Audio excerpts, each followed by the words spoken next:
Hello বন্ধুরা, welcome to my channel স্বাদে আহ্লাদে। সবাই কেমন আছেন? আজকে আপনাদের জন্য আরেকটি নতুন ডিমের রেসিপি নিয়ে চলে এসেছি। তার জন্য আমি এখানে দেখুন 3টে ডিম নিয়ে নিয়েছি। এবার ডিমগুলোকে ফাটিয়ে নেব।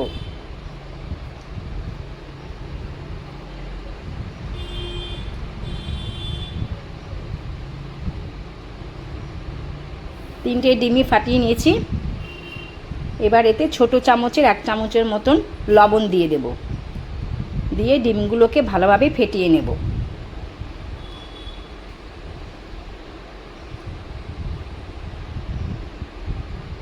এখানে দেখুন একটা স্টিলের বাটি নিয়ে নিয়েছি, এতে সর্ষের তেল দিয়ে দেব।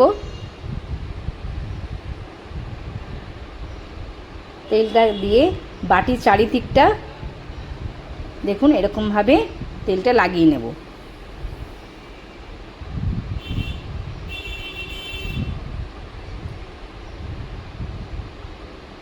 চারিদিকে তেল লাগানো হয়ে গেছে। এবার ডিমগুলো এতে ঢেলে দেব।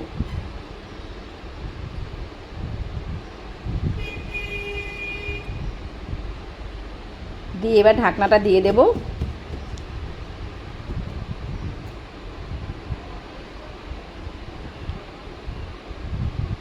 এদিকে দেখুন গ্যাসে প্যান বসিয়ে দিয়েছি, জলও দিয়ে দিয়েছি। জলটা গরম হয়ে গেলে এই দেখুন এরকম একটা জালি দিয়ে দিচ্ছি। এর ওপরে ডিমের বাটিটা বসিয়ে দিচ্ছি। এরপরে ঢাকনা দিয়ে দেব। 15 মিনিট এভাবে ঢেকে রাখবো। ততক্ষণে পেঁয়াজ কেটে নেব।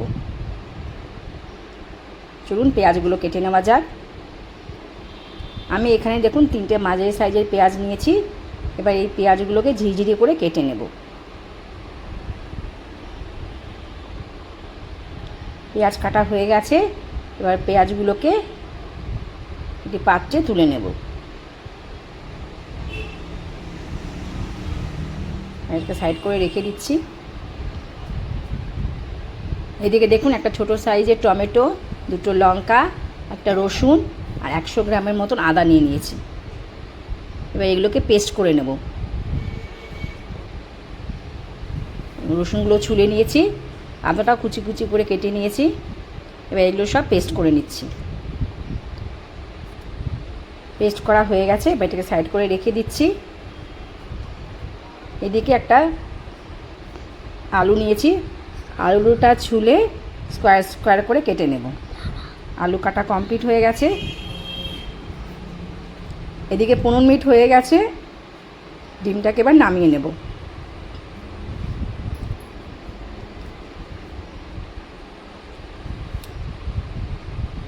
একটু ঠান্ডা করে নিয়েছি। এবার ঢাকনাটা খুলে দিচ্ছি। দেখুন কি সুন্দর হয়ে গেছে, পুরো মনে হচ্ছে ডিমের কেক।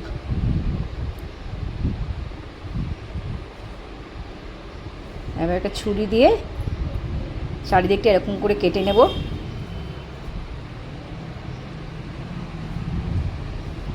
এবার একটা প্লেট দিয়ে এভাবে উল্টে দেব।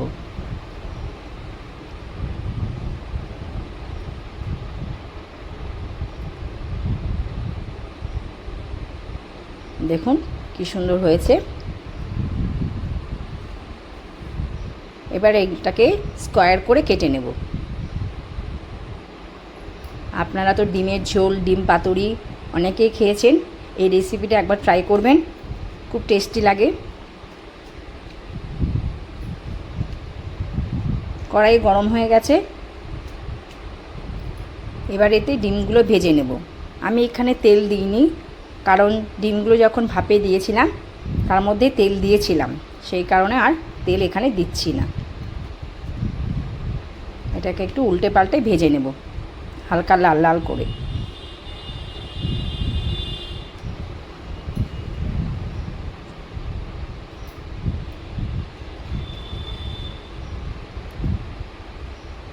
এটাকে নামিয়ে নিচ্ছি।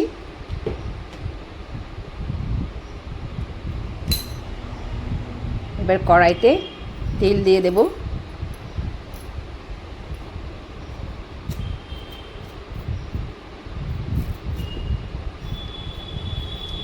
তেলটা গরম হয়ে গেলে পরে আলুগুলো দিয়ে দেব। আলুগুলো ভালো করে লাল লাল করে ভেজে নেব।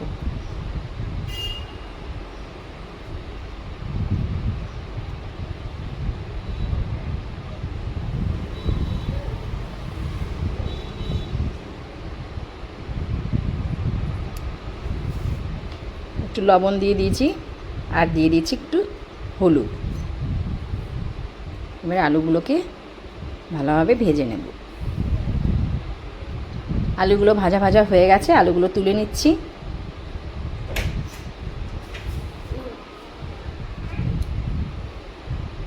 এবার এই আলু ভাজা তেলের মধ্যেই ফোড়ন দিয়ে দেব।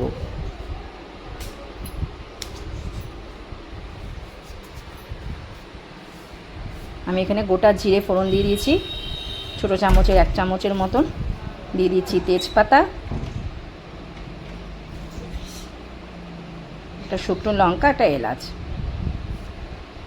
দিয়ে এটাকে ভালো করে একটু ভেজে নেব।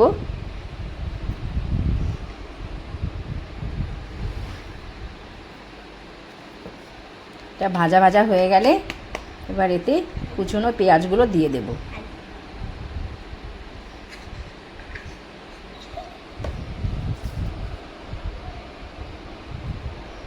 পেঁয়াজটাকে একটু হালকা নেড়ে চেড়ে এরপরে আমি ছোটো চামচের 1 চামচের মতন লবণ দিয়ে দিচ্ছি।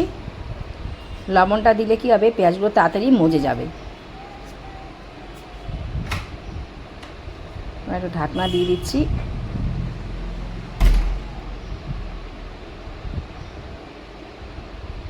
দু মিনিট পরে ঢাকনাটা তুলে নিয়েছি। দেখুন পেঁয়াজগুলো অনেকটাই মজে এসেছে।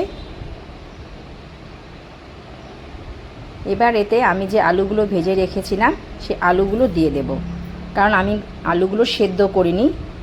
আলুগুলো এখানে দিয়ে দিচ্ছি এই কারণেই আলুগুলো একটু সেদ্ধ হয়ে যাবে।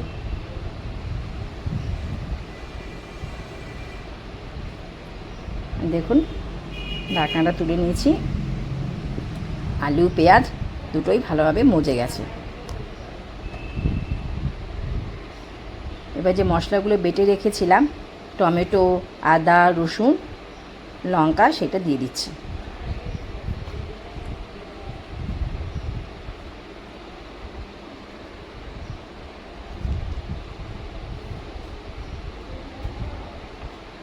এবার এতে দিয়ে দিচ্ছি পরিমাণ মতন হলুদ,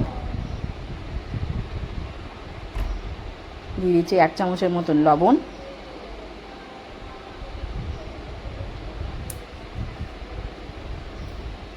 দিয়ে দিচ্ছি সামান্য পরিমাণে কাশ্মীরি লঙ্কার গুঁড়ো,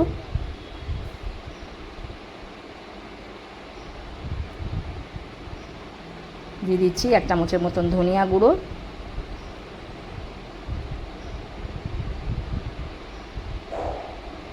দিয়ে এবার মশলাগুলো ভালোভাবে মিশিয়ে নেব। এরপরে সামান্য একটু জল দিয়ে দিচ্ছি, এতে মশলাগুলো ভালোভাবে কষে যায়। দেখুন জল দিয়ে মশলাগুলোকে ভালোভাবে কষিয়ে নিচ্ছি। মশলাগুলো ভালোভাবে কষে গেলে তেল ছেড়ে দিলে তারপরে বাকি জল দেব।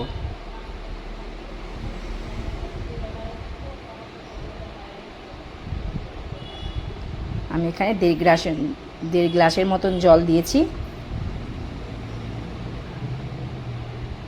এবার ঝোলটা ফুটে গেলে পরে তারপরে ডিমগুলো দিয়ে দেব।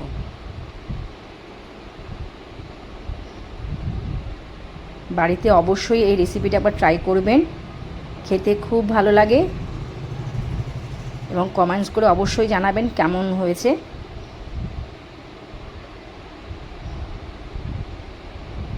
আমার ভিডিওগুলো আপনাদের যদি ভালো লেগে থাকে তাহলে লাইক, শেয়ার ও চ্যানেলটিকে সাবস্ক্রাইব করে দেবেন, তাতে আমি আরও নতুন নতুন রেসিপি আপনাদের সামনে তুলে ধরার অনুপ্রেরণা পাবো। দেখুন গরম মশলা দিয়ে একটু ঢেকে রাখছি।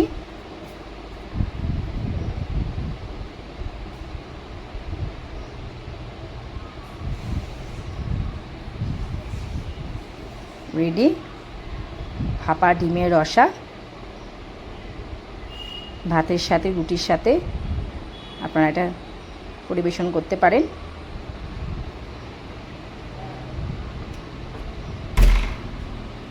পুরো মনে হচ্ছে পনির, তাই না বলুন?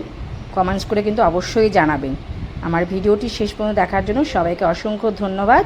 এখানেই শেষ করছি।